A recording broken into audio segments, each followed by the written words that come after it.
गुजरात की 93 विधानसभा सीटों पर 5 दिसंबर को होगा दूसरे चरण का मतदान। भारतीय जनता पार्टी ने प्रचार अभियान में झोंकी ताकत। दूसरे चरण के मतदान के मद्देनजर गुजरात में आज प्रधानमंत्री मोदी का मैराथन प्रचार 4 जनसभाओं को संबोधित करेंगे। दोपहर 12 बजे गुजरात के बनासकांठा में होगी पीएम मोदी की पहली रैली। 1:30 बजे पाटन, 3:45 पर आनंद और शाम 7 बजे अहमदाबाद में प्रधानमंत्री मोदी की जनसभा। गुजरात में आज गृह मंत्री अमित शाह का भी धुआंधार प्रचार मेहसाणा में 2 और अहमदाबाद में 1 रैली को संबोधित करेंगे। पहली रैली सुबह 10:30 बजे बेचराजी विधानसभा क्षेत्र में होगी। आज शाम 5 बजे वडोदरा में प्रचार करेंगे अमित शाह। बीजेपी ने किया भव्य रोड शो का आयोजन। पीएम मोदी का अहमदाबाद में मेगा रोड शो, 54 किलोमीटर लंबा रूट कवर किया पीएम ने। प्रधानमंत्री मोदी का यह अब तक का सबसे बड़ा चुनावी रोड शो है। पुष्पांजलि यात्रा का दिया गया इसको नाम। 14 विधानसभा क्षेत्रों से गुजरा प्रधानमंत्री का काफिला। अहमदाबाद की 13 और गांधीनगर की 1 सीट कवर। पीएम ने सरदार पटेल की प्रतिमा पर पुष्पांजलि की अर्पित। सड़कों पर देखा लोगों का भारी हुजूम। शो के दौरान एम्बुलेंस को रास्ता देने के लिए रुका प्रधानमंत्री का काफिला। एम्बुलेंस के जाने के बाद फिर आगे बढ़ा पीएम का काफिला। गुजरात में दूसरे चरण के मतदान के लिए केंद्रीय मंत्री स्मृति ईरानी भी लगाएंगी दमखम। आज सुबह 9:30 बजे मेहसाणा में स्मृति ईरानी का रोड शो। दोपहर 12 बजे अहमदाबाद प्रेस कॉन्फ्रेंस करेंगी स्मृति ईरानी। शाम 4:30 बजे गुजरात के डीसा में रैली को संबोधित करेंगी। तेलंगाना पहुंचे दिल्ली शराब घोटाले की जांच। घोटाले में नाम सामने आने पर बिफरी टीआरएस एमएलसी कविता। घोटाले में गिरफ्तार अमित अरोड़ा ने कविता का भी जिक्र किया। वही टीआरएस एमएलसी कविता ने कहा, बच्चे भी जानते हैं कि विपक्षी शासन वाले राज्यों में चुनाव के वक्त प्रधानमंत्री मोदी के दौरे से पहले होता ईडी का दौरा। वाईएसआरटीपी अध्यक्ष शर्मिला ने सीएम केसीआर पर किया वार। कहा, शराब घोटाला ही नहीं, कमलेश्वरम समेत हर घोटाले में शामिल है उनका पूरा परिवार। जांच की मांग की। एमसीडी चुनाव प्रचार का आज आखिरी दिन है। 4 दिसंबर को सभी 250 वार्ड्स के लिए मतदान होना है। एमसीडी चुनाव प्रचार के आखिरी दिन आम आदमी पार्टी ने झोंकी पूरी ताकत। आज दिल्ली में योग शिक्षकों से मुलाकात करेंगे। अरविंद केजरीवाल कारोबारियों से भी संपर्क करेंगे। एमसीडी चुनाव में आज डिप्टी सीएम मनीष सिसोदिया भी एक्शन में। नुक्कड़ सभाओं को करेंगे संबोधित।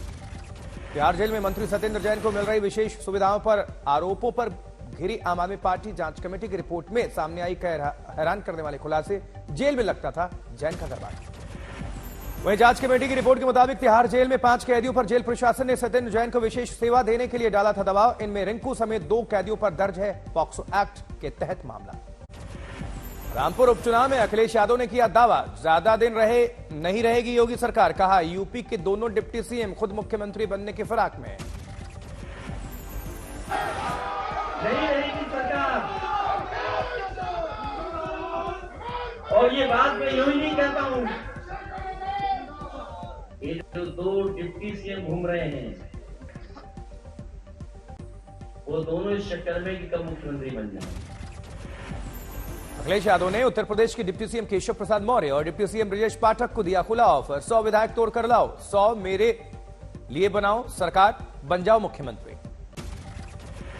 मैंने पहले भी ऑफर दिया। मैं आदरणीय आजम खान साहब से कहता हूं कि रामपुर से भी ऑफर देके जा रहा हूं मैं। लाओ अपने 100 विधायक, हम 100 विधायक आपके साथ तैयार है, सरकार बना लो और मुख्यमंत्री बन जाओ। रामपुर में अखिलेश के स्वागत के दौरान मंच पर छलका आजम खान का दर्द। पुलिस प्रशासन के खिलाफ दिखा गुस्सा। जिंदाबाद,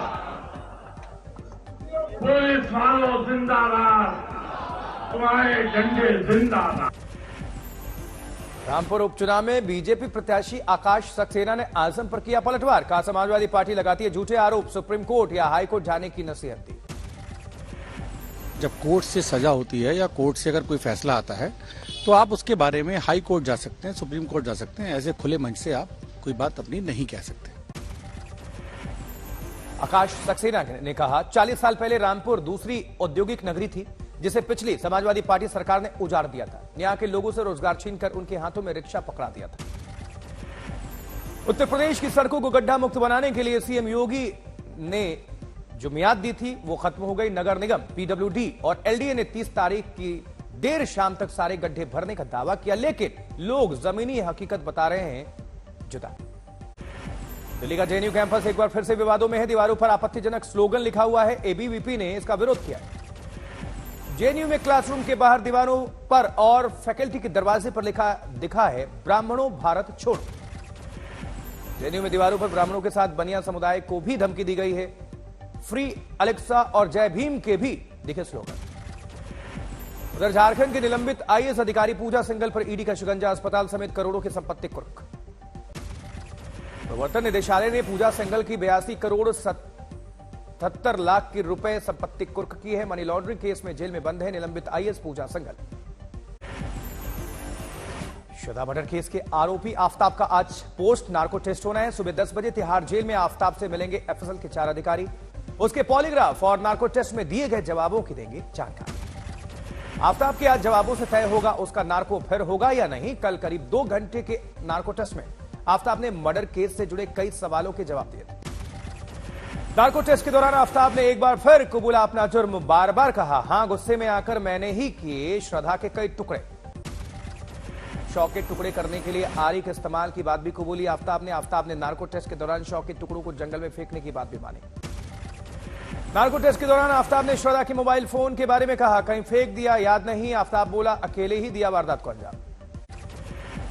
विश्व हिंदू परिषद ने आफ्ताब पूनावाला के अपराध को लव जिहाद से जोड़ा। केंद्र से लव जिहाद के खिलाफ सख्त कानून बनाने की मांग की। पिछले 10 सालों में सिर्फ दिल्ली में 420 लव जिहाद के केस का हवाला दिया।